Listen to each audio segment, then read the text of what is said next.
N'oublie pas de t'abonner à la chaîne YouTube Togovi News.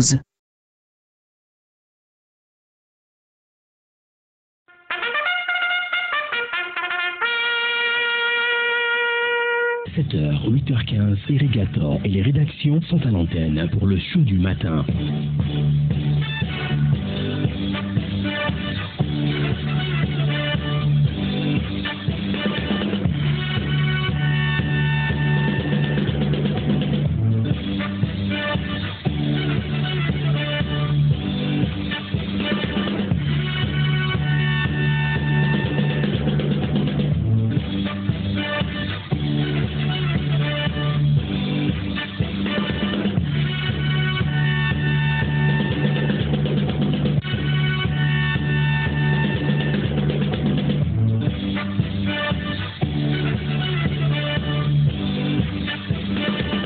Madame, Monsieur, bonjour, bonjour à tous. Très heureux de vous retrouver ce matin à bord de notre sympathique taxi pour le meilleur de l'information. Nous serons donc à l'antenne jusqu'à 8h15. Vous prendrez aussi la parole ce matin. Taxi Média Show aujourd'hui, c'est jeudi 14 mars 2019. Il est 7h presque 8 minutes à Agmandi. Agmandi, un village situé à 25 km au sud de Blita. Bienvenue à tous. Taxi Média Show, le 7h, Irrigator. Et dans les prochaines minutes, notre tour d'horizon traditionnel des rédactions. Deux rédactions à visiter ce matin, l'hebdomadaire La Nouvelle Tribune et l'hebdomadaire Flambeau des démocrates. À suivre aussi les meilleurs moments du Taxi Presse, l'édition d'hier avec Tchakala Alirou, Kenanou Isifou Isidore Akolor et Thierry Afanokwe. Et puis ce matin, nous parlerons politique.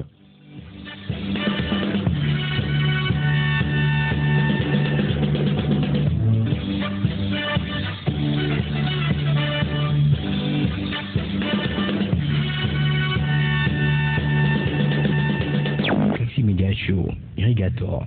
Et nous commençons avec le quotidien Liberté ce matin qui revient sur la mise en œuvre des réformes.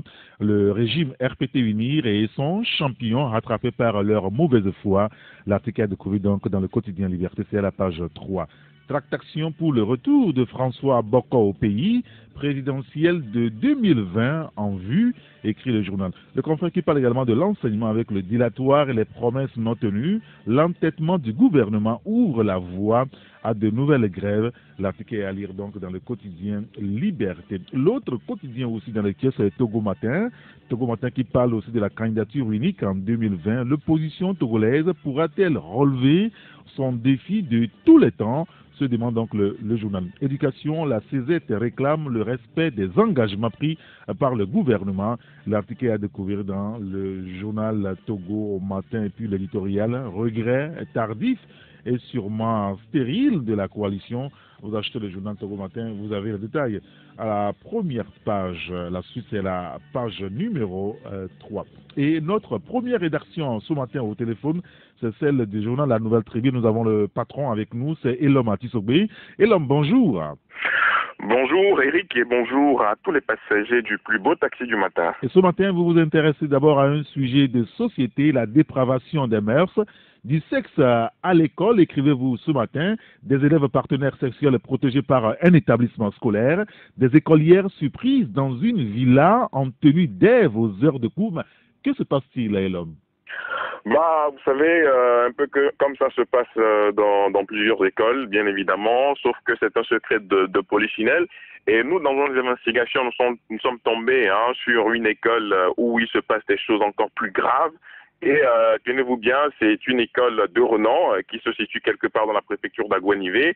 Vous savez, depuis quelques années déjà, il y avait eu des soupçons d'attouchement sexuel dans cet établissement scolaire, jusqu'à ce que les parents d'élèves ne soient obligés de pousser des cris par rapport à un certain nombre d'actes qui se posent dans cet établissement. Mais depuis quelques années, le truc s'est aggravé, la situation s'est aggravée, beaucoup plus avec des élèves qui ont carrément loué une villa en 2017, hein, quelque part dans ce quartier-là, pour pouvoir faire des galipettes.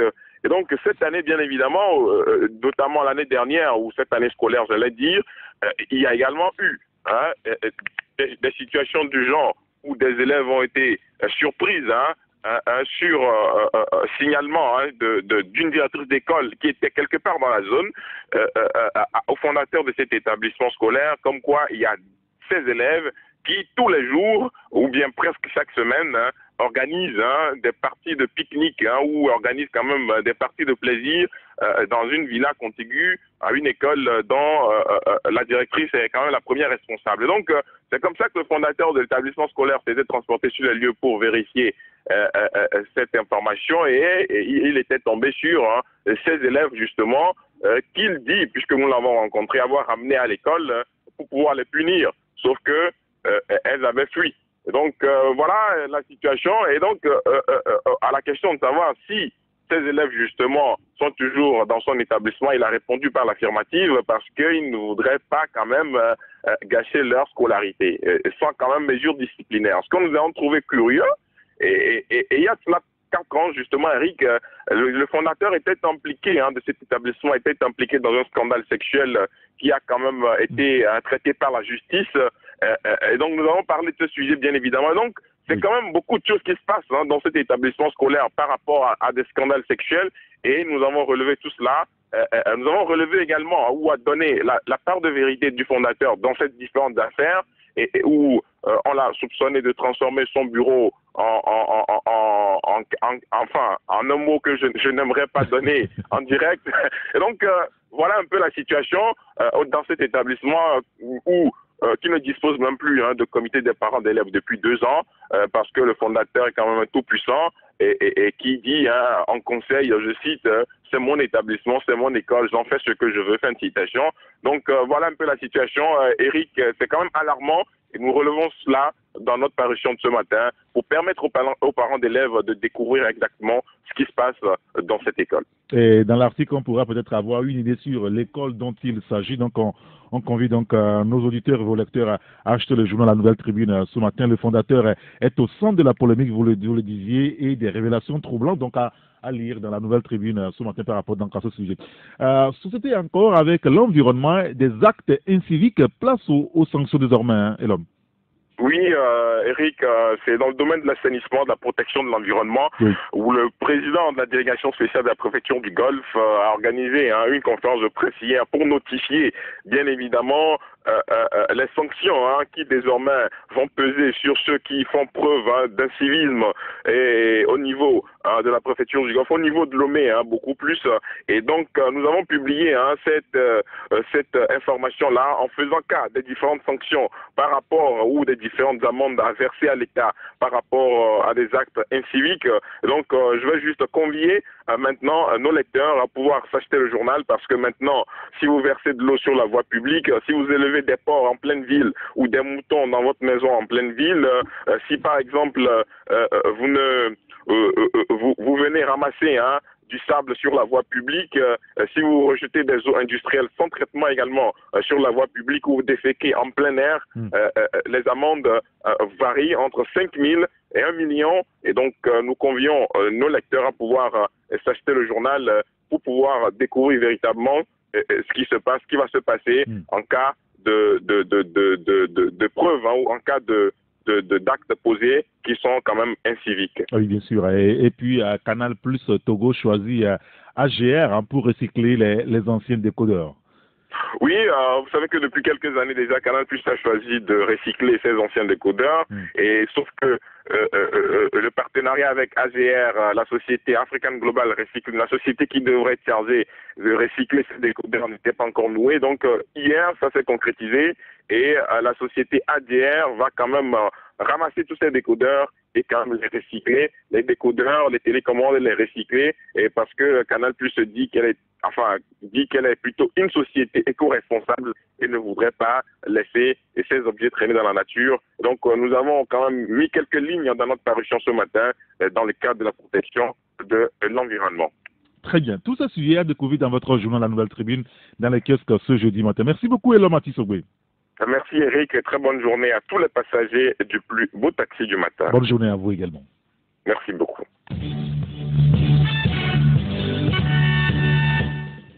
Il y a le journal Écho du pays qui est aussi dans le kiosque ce matin. Le confrère titre sur le plan national de développement. Fort Gnassingbé à la chasse des investisseurs émiratis. Vous lirez l'article dans le journal, c'est à la page 3. Journée de réflexion de la C14. Rien de nouveau sous le soleil. Écrit notre confrère. Le journal qui parle également de la mise en œuvre du PUDC. Un bilan s'impose. Et puis, quel rôle pour les femmes dans les sociétés africaines?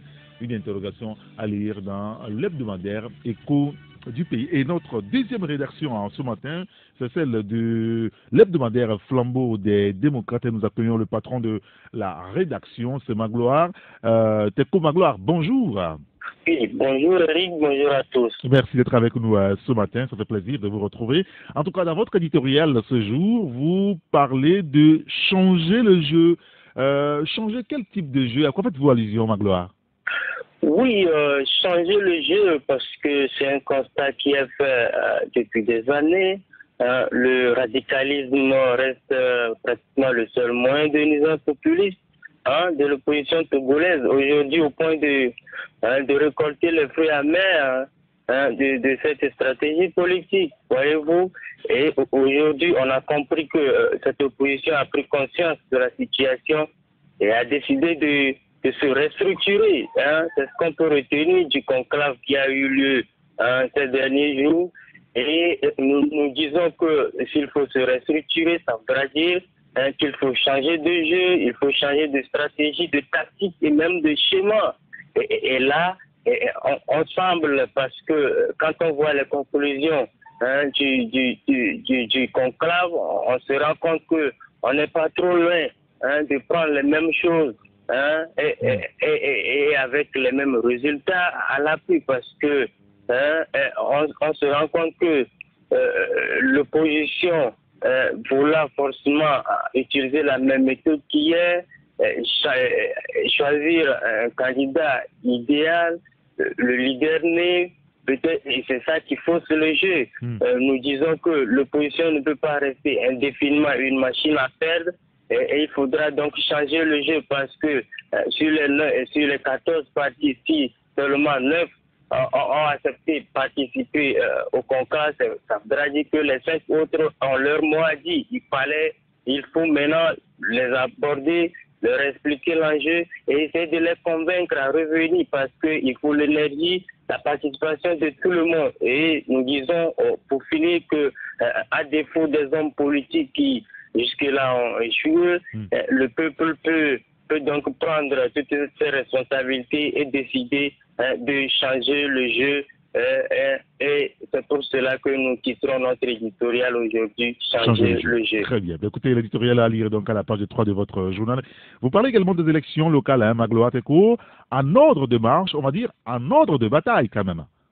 Oui, l'opposition a un ordre de bataille, si on va le dire ainsi, parce que depuis plus de 30 ans, on a organisé les locales au Togo. Depuis lors, il n'y a plus rien en lieu et place de ces communes-là. C'est les présidents de délégation spéciale qui sont nommés par le chef de l'État. Et il fallait normaliser les choses. C'est ce que le gouvernement a décidé de faire depuis 2005. Il s'y met. Et aujourd'hui, des consultations sont faites avec les partis de l'opposition pour voir comment est-ce qu'il faut préparer tout ça. L'ANC a été consulté, le cas et la CDPA. Au premier abord, on a senti qu'ils n'étaient pas du tout prêts à y aller parce qu'on se disait, sans les réformes prévues par l'APG, et aussi compte tenu dans la feuille de route de la CEDEAO du 31 juillet dernier, sans ces réformes-là, on ne peut pas aller aux élections. Mais on a encore compris à la fin du conclave dernier de la C14 que cette fois-ci, on ira à ces élections, peut-être en rang dispersé au local, mais avec une candidature unique pour la présidentielle. Donc, c'est l'analyse que nous faisons aujourd'hui. Bien que les réformes ne sont pas faites, et le gouvernement et l'opposition semblent voir cette fois-ci les choses de la même manière, s'agissant justement de l'organisation des élections locales. Très bien. Mais écoutez, on lira l'article pour encore une compréhension de plus par rapport à ce sujet. Et puis, le PND, vous en parlez aussi, comme toujours depuis quelques semaines dans vos apparitions. Fort Gnassingbé, le PND à Abu Dhabi, 8 milliards de francs CFA pour les PME, hein, Magloire? Oui, 8 milliards de francs CFA pour les PME. Vous savez, il y a juste une semaine, le gouvernement togolais a lancé officiellement le plan national de développement qui est défini comme un plan de développement quinquennal couvrant la période 2018-2022. Et l'exécutif togolais, justement, avec à sa tête le chef de l'État en personne, ne ménage aucun effort pour chercher les fonds pour une mise en œuvre efficiente de ce programme. C'est justement dans cette dynamique-là que Fort Gnassingbé se retrouve aux Émirats Arabes Unis depuis dimanche, et beaucoup de démarches ont été faites dans la dynamique de récolter des fonds justement à cet effet, et il a réussi justement à signer un mémorandum d'entente de 15 millions de dollars, un peu plus de 8 milliards de francs CFA, et avec ce fonds-là, il sera beaucoup plus question d'appuyer les PME, les PMI togolaises, parce que justement l'un des axes du PND voudrait donc qu'on crée assez d'emplois pour la jeunesse et moderniser également l'énergie, et c'est ce que Fort Gnassingbé a essayé de faire.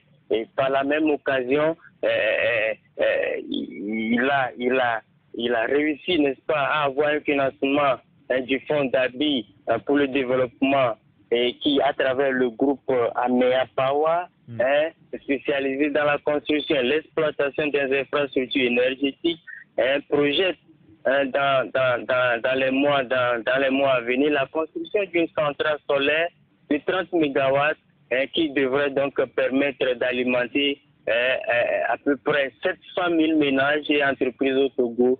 C'est grand, c'est énorme, il faut pouvoir apprécier ça, parce que c'est de ça qu'il s'agit. Le développement, c'est une question de toutes les composantes de la nation, et Fort Gnassingbé essaie de le faire. On fera que l'apprécier. Bien sûr, et on verra naturellement. Vous parlez également des médias avec la presse mondiale qui se retrouve à Tours en France depuis quelques jours, durant 4 jours on va dire. Magloire, à Tours, la capitale du journalisme. Hein? Oui, effectivement, Eric Gator, le vocable, vous le connaissez aussi bien que moi. Les médias fichus, les médias corrompus, les médias des donneurs de leçons universelles. Les médias ont dit, bref, il y a plusieurs stéréotypes, des préjugés qui entourent le corps de métier qui nous ressemble, toi et moi, Eric Gator. Mais est-ce qu'il faut rester là? Est-ce que les médias sont tous les mêmes? Oui, c'est à cette question-là que les journalistes venus du monde entier ont essayé de trouver une solution, et depuis mercredi dernier, depuis hier, donc l'essentiel de la presse mondiale se retrouve du côté de Tours en France pour réfléchir sur le sujet. Et au total, plus de 300 journalistes s'y attellent à travers des ateliers, des réflexions pour pouvoir trouver une solution à cela et à ces préjugés justement et stéréotypes. Et nous avons la chance au niveau du journal Flambeau des démocrates d'être à ce grand rendez-vous international des médias.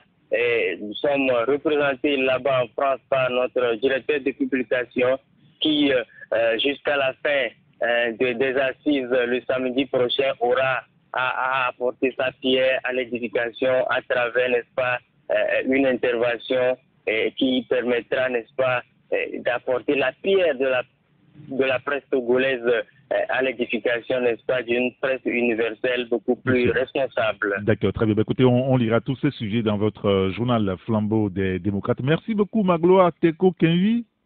Je vous en prie. Merci à toi également, Eric Gatton. Bonne journée, bonne suite d'émission et à plus tard. Allez, bonne journée à vous. Merci. Il y a le journal, le dernier d'ailleurs avec nous ce matin, c'est Chronique de la semaine. Le confrère revient sur le bilan des travaux du conclave de la coalition. La coalition reconnaît avoir commis des erreurs mais semble ignorer les conséquences du boycott du scrutin du 20 décembre. Quelle marge de manœuvre pour la coalition, se demande Chronique de la semaine ce matin d'ailleurs. Ce sera le sujet sur lequel vous allez vous prononcer ce matin à l'antenne. Quel regard portez-vous encore aujourd'hui sur la lutte politique avec l'opposition, notamment la C14? Vous nous appellerez sur le 93 96 99 99 ou le 99 20 09 59 au moment venu. Mais nous continuons la revue de presse avec la chronique, le journal Chronique de la semaine, outre ce sujet lié donc à la C14. Un autre sujet, le président Faure Gnassingbé à Abu Dhabi pour vanter le PND. Le fonds d'Abu Dhabi pour le développement réitère son engagement à accompagner le Togo dans son initiative. Vous lirez l'article dans le journal. Paiement en ligne des impôts. L'OTR élargit l'innovation aux moyennes entreprises, je veux dire, et à l'Union togolaise des banques. C'est à découvrir donc dans le journal. Et puis la menace de perturbation dans le secteur éducatif togolais. La CZ interpelle le gouvernement sur ses promesses non tenues et projette des perturbations imminentes. Vous lirez l'article dans le journal Chronique de la semaine. Et puis, pour dire que dans les kiosques ce jeudi matin, vous avez le quotidien Togo Matin, le quotidien Liberté, il y a l'hebdomadaire La Nouvelle Tribune, l'hebdomadaire Chronique de la semaine, l'hebdomadaire Flambeau des démocrates, et vous avez également l'hebdomadaire Écho du pays.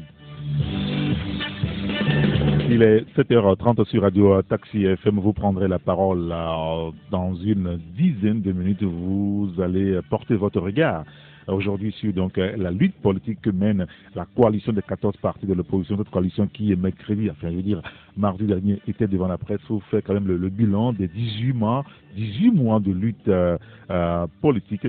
Quel regard portez-vous sur donc les démarches de la coalition, sinon de l'opposition togolaise aujourd'hui? Ce sera sur le 93 96 99 99 ou le 99 20 09 59. Mais avant, les meilleurs moments de Taxi Presse hier, nous étions en studio avec Isidore Akolor, Kenanou Issifou, Thierry Afanokwe et Tchakala Aliro. Déjà, il y a un élément fondamental qui va peut-être montrer ou bien qui va appuyer l'étude faite par la Banque mondiale.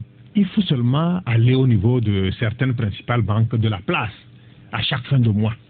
Mais les gens se bousculent là-bas. Ça veut dire que déjà, quand le mois porte 2 chiffres, les gens n'en peuvent plus. Les fonctionnaires n'arrivent plus à joindre les deux bouts. C'est le 13. C'est le 13.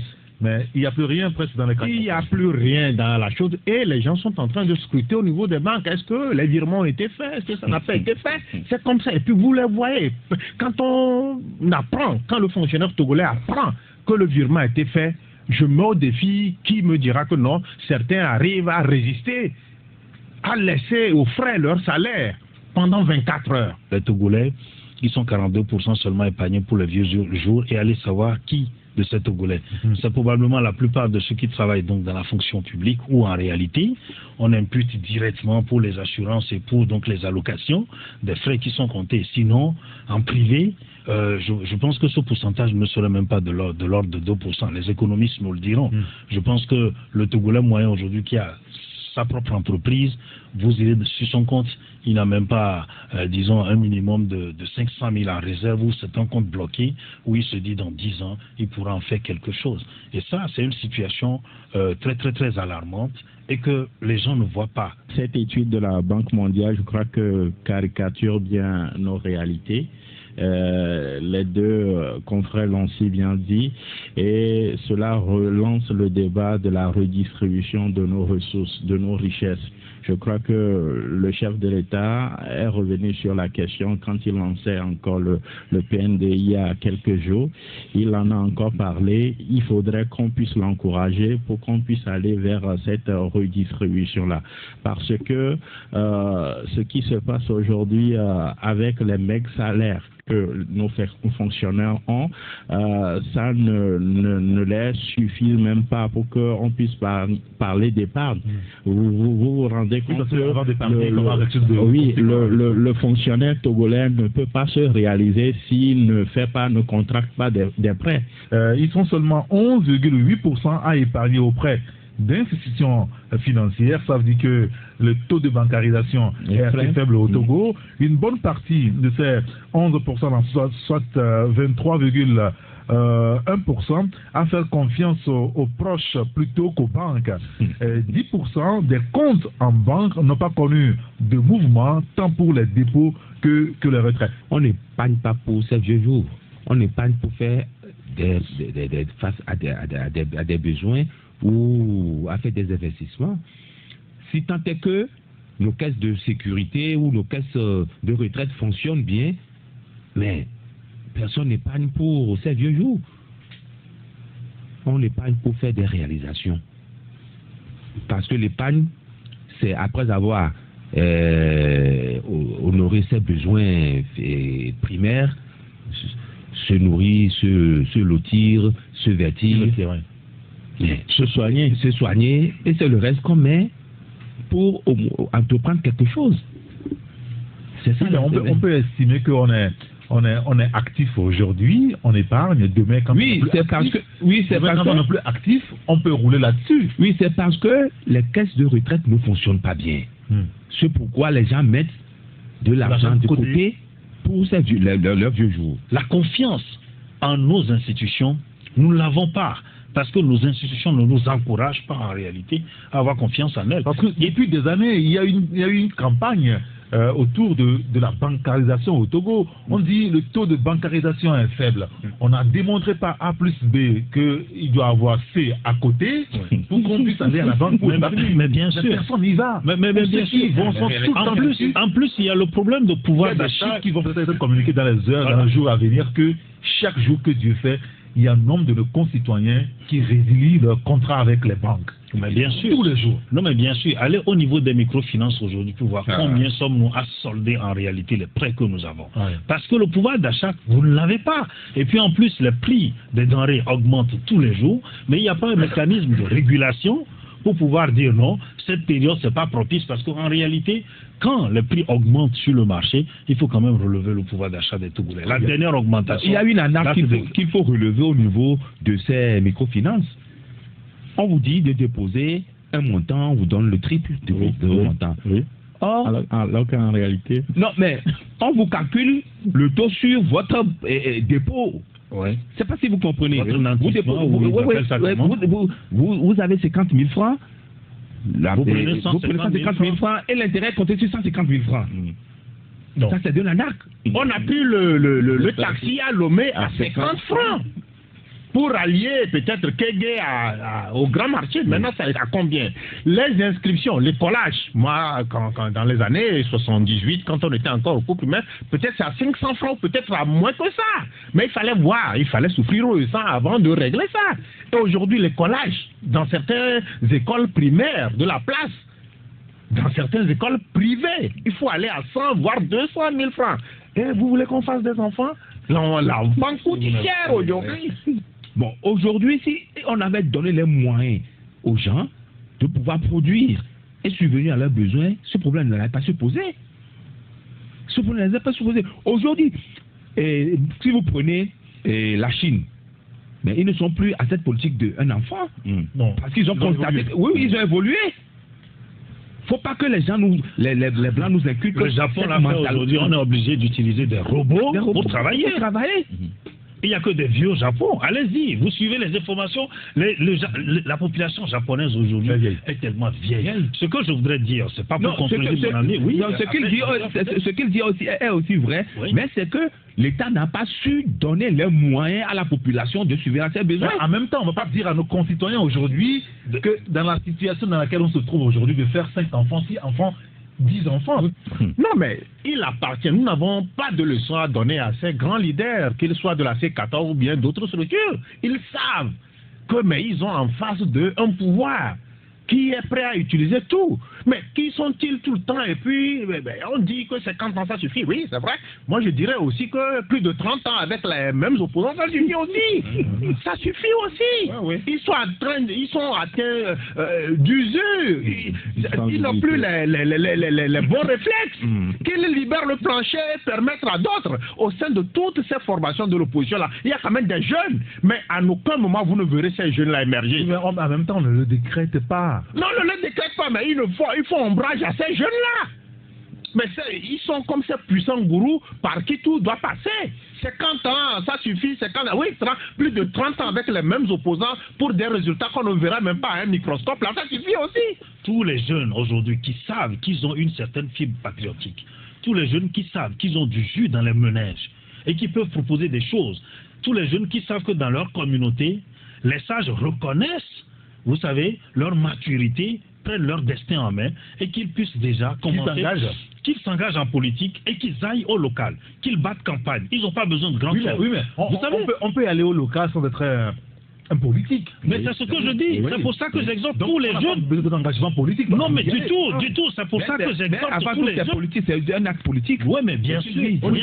Avant tout, c'est un acte politique. Oui, bien sûr. Et tous ceux qui aiment leur localité, qui aiment ce pays, n'ont qu'à s'engager, aller aux élections et commencer déjà donc à grandir. Parce qu'en réalité, les politiques dans les pays occidentaux, comme on les a connus, sont passés par là. Et quand vous les voyez aujourd'hui, vous savez que c'est des gens qui maîtrisent l'histoire de leur pays, l'histoire de leur communauté, qui connaissent les grands enjeux par rapport à leur histoire personnelle, à l'histoire de leur communauté. Et ça, Eric et Thierry Afanouko le disaient, qu'il faut s'approprier son pays. Ça part de là, justement. Je ne suis pas d'accord quand Isidore disait que si la C14 participait aux législatives du 20 décembre, ils n'auront rien comme résultat.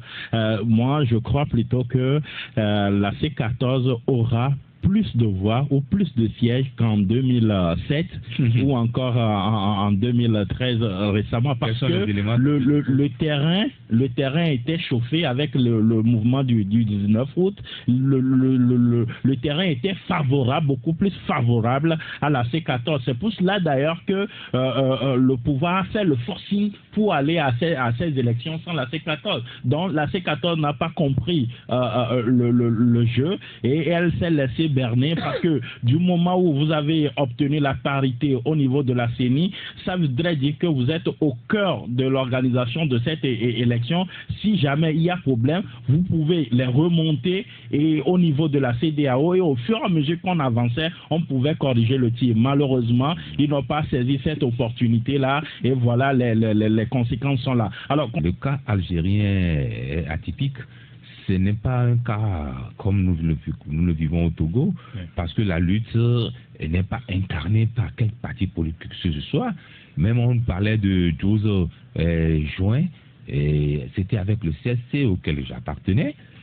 Donc, je me dis que les Togolais doivent prendre leurs responsabilités s'ils veulent que les choses changent.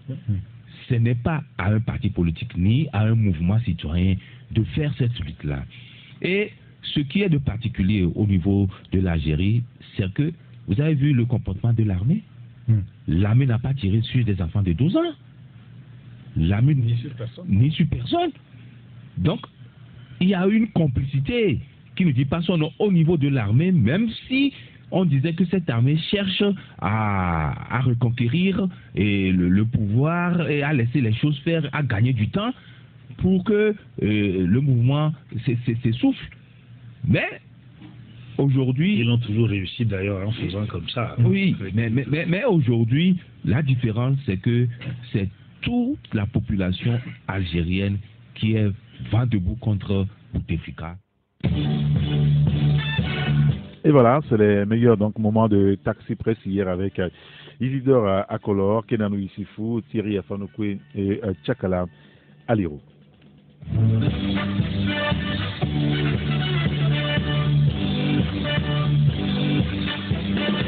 Et nous avons une demi-heure à passer à l'antenne ensemble avec vous et le débat de ce matin porte sur l'opposition togolaise. Quel regard portez-vous sur l'opposition togolaise encore aujourd'hui, surtout sur la lutte politique qu'elle mène depuis 18 mois? La C14 était devant la presse mardi dernier pour faire le bilan. Elle a fait le constat de l'échec, en tout cas, des points de revendication. Aucun point donc n'a été pris en compte dans cette bataille. Quel regard donc portez-vous sur la lutte politique avec l'opposition togolaise depuis au moins 18 mois?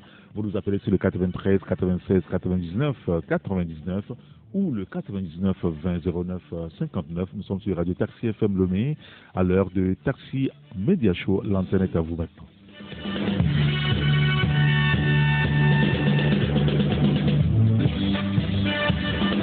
Et nous avons notre premier auditeur au bout du fil. Allô? Allô, bonjour monsieur Eric. Oui, bonjour, cher grand citoyen d'État. Comment allez-vous? Je vais bien, et vous, monsieur? Ça va très bien, merci. Okay. Quel est votre nom? C'est monsieur Titi. Monsieur? Monsieur Titi. Monsieur Titi, hein? Oui, monsieur Eric. Très bien, nous vous écoutons. Ok. Et d'abord, merci pour l'émission. Je pense que la CNF, si je parle de la CNF, je parle des absents au cours de leur conférence de presse là. Donc, ils ne sont pas sincères dans tout ce qu'ils sont en train de faire. Ils ne nous disent pas la vérité.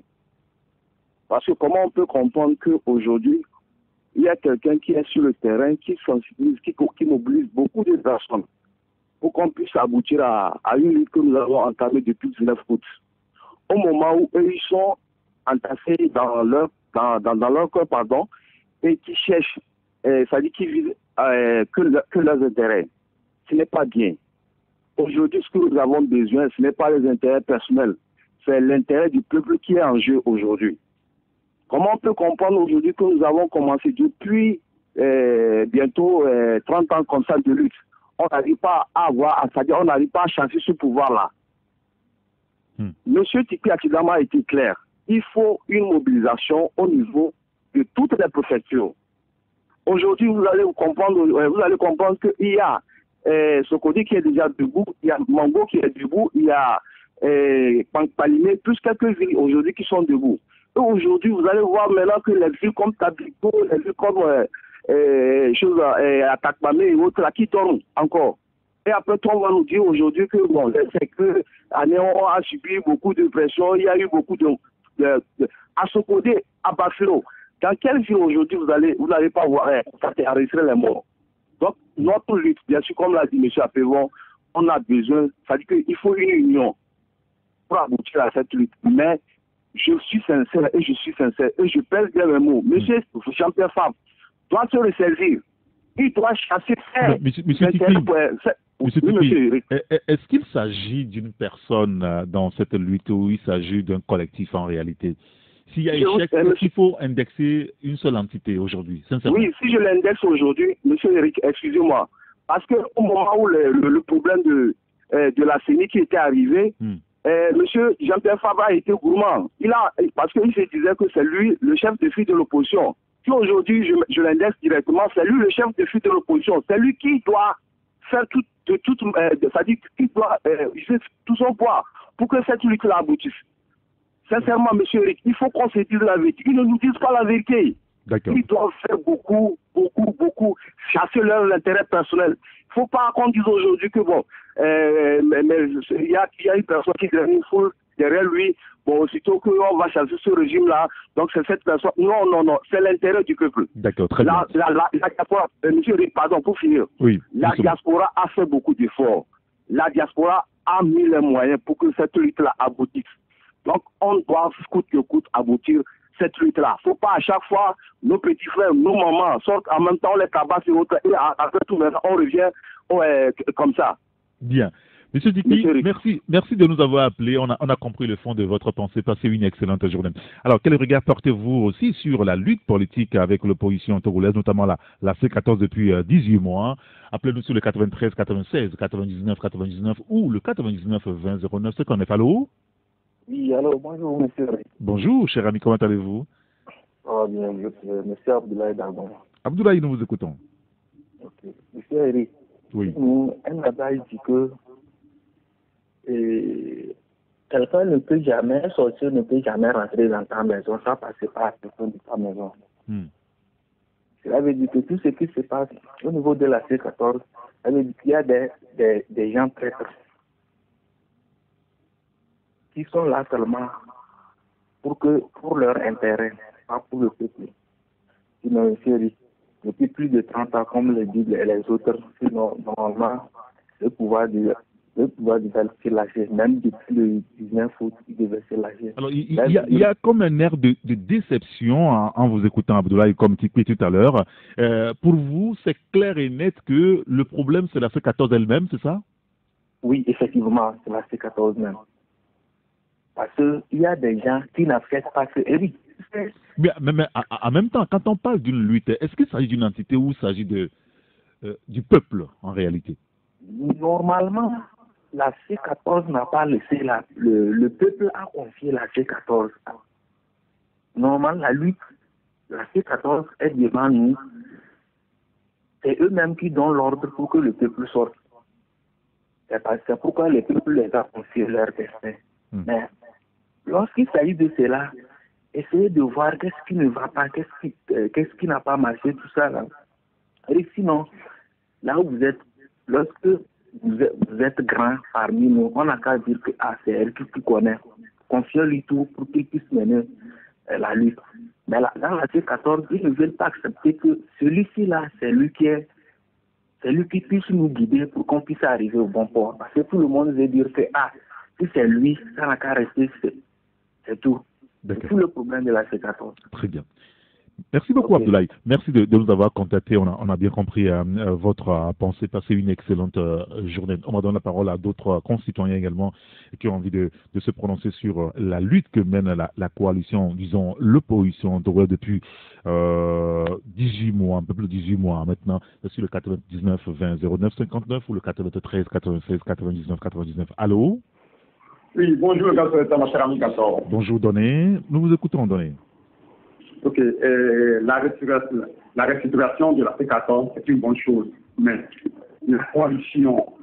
cette coalition nous a qu'elle a dit, et tout d'abord au début, elle ne voulait pas accepter les erreurs de la commission, mais finalement, elles ont accepté de lui dire, mais elle ne nous a pas dit de quoi l'erreur est due. Vous appelez des rumeurs, c'est pas des manettes qui auraient circulé en ce temps. Donc, c'est que les gens ne parlent pas. Parce que moi, j'ai été entré là-bas, je dis, c'est clair. Vous imaginez que tout le temps, une délégation de la C14 a visité le facilitateur du Ghana, le Napoufra, le président. Une autre délégation aussi est partie en temps voir le président, comment vous appelez, Alpha Condé. Mais dès leur retour, ils ne font pas de compte rendu aux autres membres de la coalition. Je ne sais pas si vous me suivez. Dès leur retour, ils ne font pas de compte rendu aux autres membres de la coalition. Alors, parce que, si on vient de là, on a appris qu'ils ont soutenu avec les présidents, on leur aurait donné des manettes. Quand ils au moins, il va falloir qu'elles disent, cette délégation, qu'elles disent aux autres membres, écoutez, quand ils sont partis, on nous a dit quelque chose, on nous a donné quelque chose. Est-ce que nous devons les prendre ou on les prend, on a ceci, ou on dépose cette somme sur le compte pour la coalition? Ils ne font pas ça. Aujourd'hui, finalement, elles appellent de nous dire, écoutez, elles ont commis des erreurs. Mais quel type d'erreurs elles ont commis? Parce que l'avenir aussi, il va falloir que nous préparons pour l'avenir. Soit on le fait confiance ou on ne le fait plus confiance. Voilà. D'accord. Bon, on a compris, Doné. Merci de nous avoir appelés. Passez une excellente journée. On va prendre notre auditeur. Allô? Allô? Oui, allô. Bonjour, monsieur Eric. Bonjour, cher ami. Comment allez-vous? Monsieur Mionouko. Monsieur Mionouko, nous vous écoutons. Ok. Vous savez, monsieur Eric. Oui. Nous n'avons pas beaucoup de gens qui ont l'amour de soi dans la C14. Les 5 partis qui viennent de quitter, je mets entre parenthèses le PNP. Je le mets à part. Mais les 4 restants, ils ne sont pas des opposants. Ils sont des missionnaires. Non, mais pourquoi est-ce que vous dites ça aujourd'hui? Ça fait 18 mois que cette lutte a été enclenchée. Vous n'avez jamais dit ça. Oui, je dis bien. Moi, mais pour vous faire souvenir, au lendemain, avant que M. Agbebo a marché de Doumassissé pour sa première marche, à la veille, moi j'ai appelé quelqu'un que je ne vais pas donner le nom. Je l'ai dit qu'il ne faut pas qu'il affecte 3 partis qui sont M. Agbeyome, M. Abbas Kaboa, M. Agbebo. Il ne faut pas qu'il affecte, ils viennent dans ce groupe-là. Sinon, ils vont avoir des échecs. Moi, j'avais dit ça. Si la personne est à l'écoute, il se souviendra. Moi, j'avais dit. Et c'est le lendemain que M. Agbebo a fait sa première marche. Ça m'a fait mal. Puisque moi, j'ai connu ce monsieur-là depuis. Alors, M. Mionouko, oui. Pour vous, c'est clair que le chèque aujourd'hui a amputé à une entité au niveau de la C14 et que ce n'est pas le peuple qui a en réalité lâché prise, abandonné carrément? Bon, au fait, tout de suite, moi je vais vous dire que ce n'est pas un échec, c'est une leçon. Que le peuple va encore réfléchir là-dessus. Ce n'est pas un échec. Ce n'est pas un échec, puisque ce n'est pas aujourd'hui la fin du monde. D'accord, très bien. Oui. Parfait. Donc, quand je m'attaque à ces 4 partis, ce que son parti dit, M. Kissi et Fidel Sassoua Tisso, moi, je les ai traités comme des missionnaires. Ce n'est pas le jour-là qui viendront, je fais dans les stations de radio comme Pompon, Kissi lui disait que est-ce que c'est à Décon qu'on va signer le départ de Fort, il fait allusion à M. Jean-Pierre Fabre.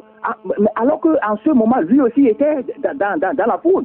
Et pourquoi il n'a pas pu réagir en ce moment? D'accord, c'est la question. Ce sont des missionnaires. Mais moi, je le dis aujourd'hui que dorénavant, il ne faut pas les accepter. D'accord, très bien. Il ne faut pas les accepter. On a compris le fond de votre pensée. Merci de nous avoir appelé. Passez une excellente journée. De 93, 96, 99, 99. Allô? Oui, bonjour, monsieur Eric Passa. Bonjour, cher ami. Comment allez-vous? Ça va bien. Nous sommes responsables. Quel est votre nom déjà? Noé. Noé, très bien. Nous vous écoutons maintenant, Noé. Nous sommes responsables dans cet échec de M. Jean-Pierre Fabre, le chef de file de l'opposition. Là, vous voyez que c'était lui qui menait, qui implantait la C14 dans le dialogue avec la CDAO. J'ai encore les photos à l'hôtel où se tenait cette séance. Pour nous, de critères se sont basés pour que la CDA soit représentée par Ademagbo Johnson, Madame Ademagbo Johnson, qui était coordinatrice de CAP 2014, de CAP 2015, avait accompagné, avait secondé M. Fabre au dialogue, au nom de quoi il plantait la C14. Donc, au moment, M. Fabre devait se faire accompagner dans cette discussion par M. Agbouibo ou bien M. Sama de TNP pour que ça puisse donner quelque chose. Vous allez voir que Agbouibo va faire une proposition qu'ils n'ont qu'à discuter entre eux de collègues. Oui, bien sûr. Les points de désaccord seront laissés aux facilitateurs. Mais, en ce moment, ils n'ont pas accepté. On a vu ce que ça a donné. Vous allez voir qu'en 2014, quand le gouvernement a mené la position 92 à l'Assemblée, qu'est-ce qui a fait qu'il n'a voté contre? Ce sont les propos de M. Fabre. Il a dit, si on vote et la position est établie, on n'est plus candidat en 2015. Ce qu'il a dit, c'est que la loi, la Constitution va retrouver réagir depuis 2005. Et c'est là que l'Union a compris dans cette partie. On regrette. Et ce qui fut fait en 2010, le 19 août 2007, quand M. Assadam a dit rétablir cette constitution de 92 et permettait la souveraineté des adversaires de voter. Et il a fait appel à M. Jean-Pierre Fabre et les autres, devant les journalistes nationaux et internationaux, lors de leur première manifestation au Bafon. C'est M. Jean-Pierre Fabre encore qui a fait sortir des propos. soi-disant. Donc pour vous, Noé, c'est Jean-Pierre Fabre qui est à la base de tout. Hein. C'est lui le motif. C'est lui le chef de l'opposition. Et donc, oui, à l'époque, bien sûr, aujourd'hui, il ne l'est plus. Les autres n'ont rien fait pour bloquer le fonctionnement normal de la C14 de la lutte. Oui, c'est pas ça qui est le problème. Bon, c'était lui qui était au devant. Et les journalistes, et n'importe qui disaient que c'est la loi claire, que c'est une institution. C'est la loi du pays qui a établi chef de file de l'opposition parce qu'il a tous ses députés à l'Assemblée. Que le PLP n'a jamais participé aux élections. Alors, on ne connaît pas son poids. D'accord. Il était la personne crédible. C'est lui qui a mené les discussions là. C'est lui qui a pris le devant. Quand ils sont retrouvés dans la C14, avec la coordinatrice, Madame Lévambo, je ne sais pas si c'est sur quel critère. Parce que si elle n'a pas de député, elle n'a pas appelé à la manifestation. Maintenant, vous voyez.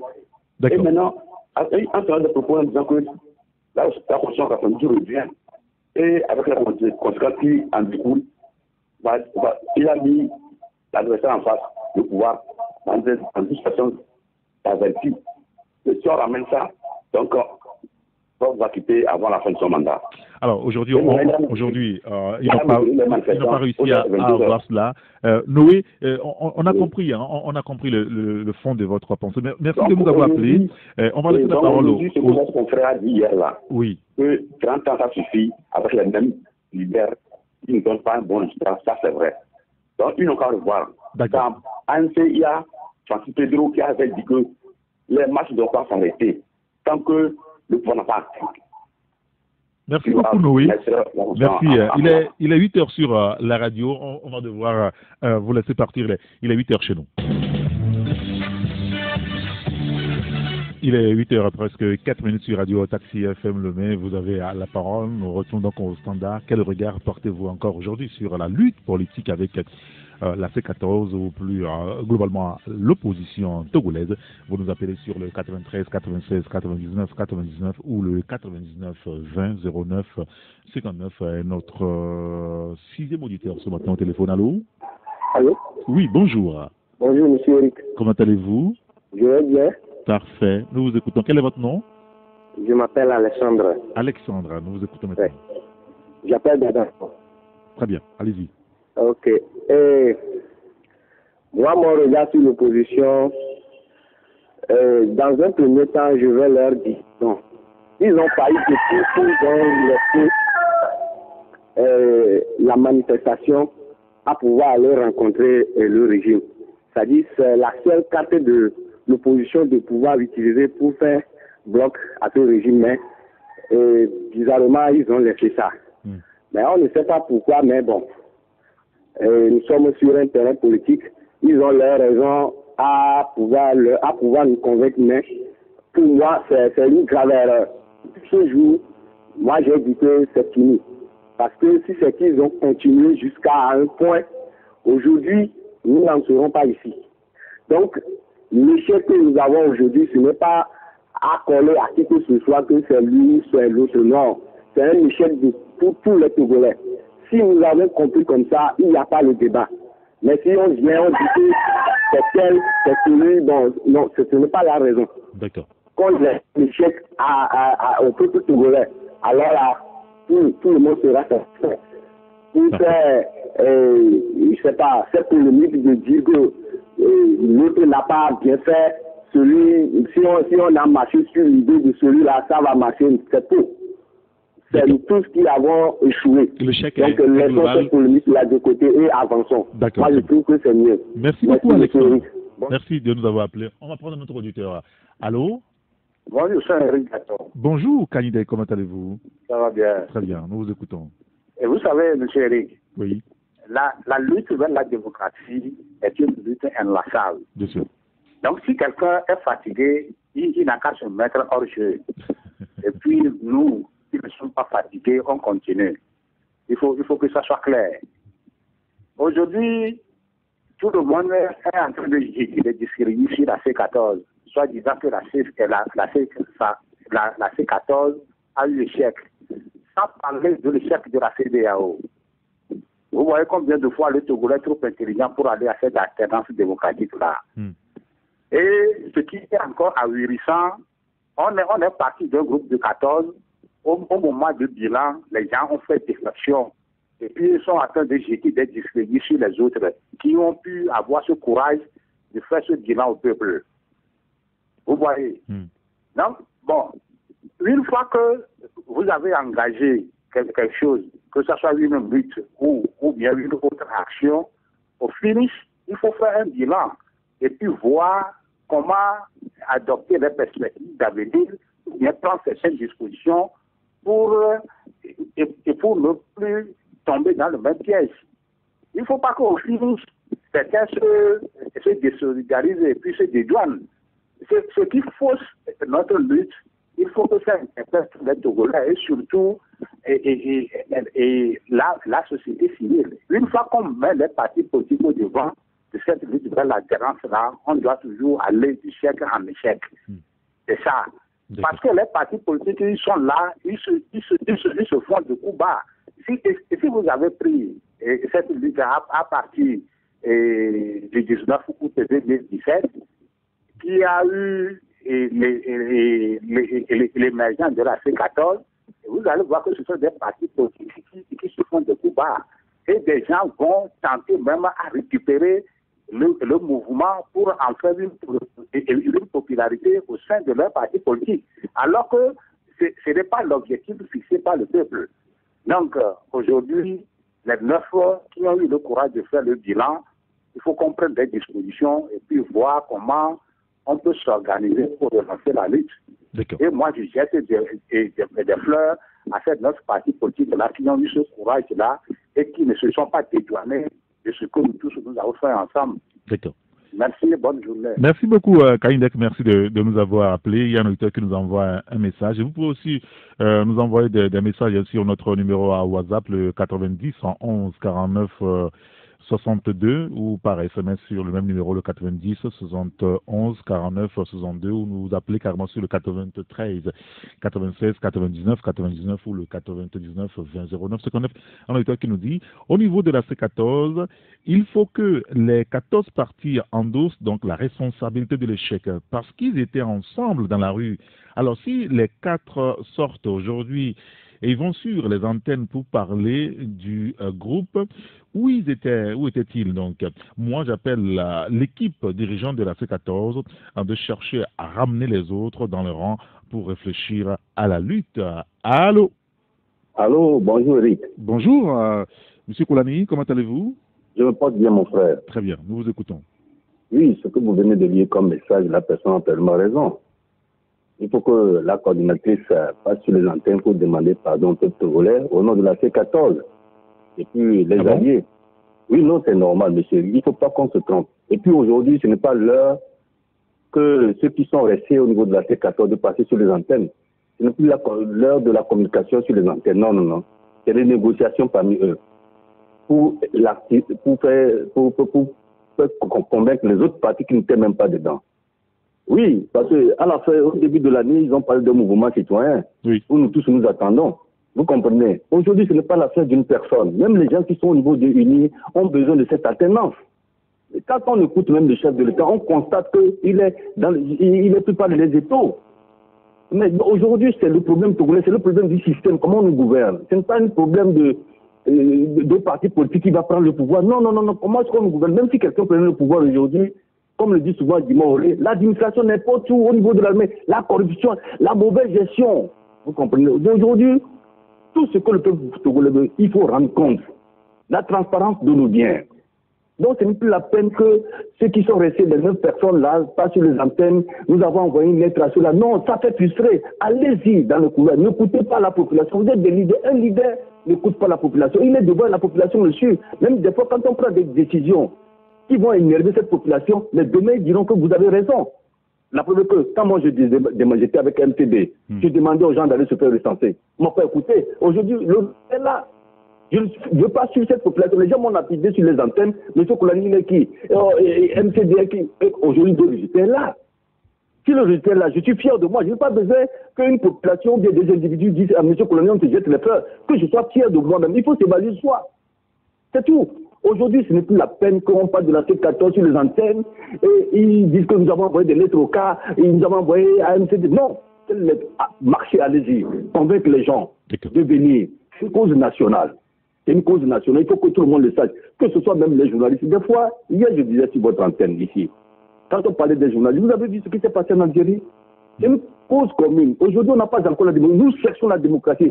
Dès qu'on va l'obtenir, les journalistes peuvent prendre position. Il n'y a pas de problème. Aujourd'hui, c'est une cause nationale. Non, Eric, qu'est-ce qu'on peut dire? De toutes les façons, je demande à ceux qui sont restés et qui ont ce patrimoine de la C14 là, d'aller de ne plus faire des tapages sur les antennes. Non. D'aller vers tout le monde, la société civile, et puis qu'on fasse tout pour avoir cette énergie-là, pour faire partie du système. Le système qui nous régente il y a plus de 50 ans. C'est ce qui est important. Merci beaucoup. Merci beaucoup, M. Kolani. Merci de nous avoir appelé. Passez une excellente journée. On va prendre un autre auditeur derrière. M. Kolani, allô? Oui, c'est M. Noé. Monsieur Noé? Oui, Noé. D'accord. Et c'est pour dire que lorsqu'on reproche quelque chose à quelqu'un, on ne lui dit pas pourquoi on ne lui dit pas mal faire. Il ne pourra pas se corriger et mieux faire demain. Donc, si on veut que notre opposition là puisse réussir, on va dire que voici qui a péché dans tel niveau, pour qu'elle puisse mieux faire. En politique, il faut que tu tiens ta compte sur l'adversaire. L'avons vu en Gambie. Quand le 5 ans des élections a tenu certains propos devant les journalistes, celui qui est au pouvoir est dressé et dit non, là il ne va pas laisser le pouvoir. C'est la même chose, ça doit inspirer nos politiciens. Mais il faut qu'ils tiennent sa compte sur l'adversaire. Donc, M. François, il fait partie de l'ANC.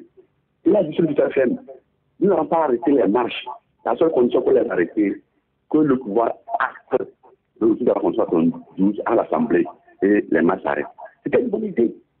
Il a dit l'ANC, mais pourquoi l'Assemblée n'a pas prospéré? Parce qu'il n'est pas au devant. Vous voyez ça?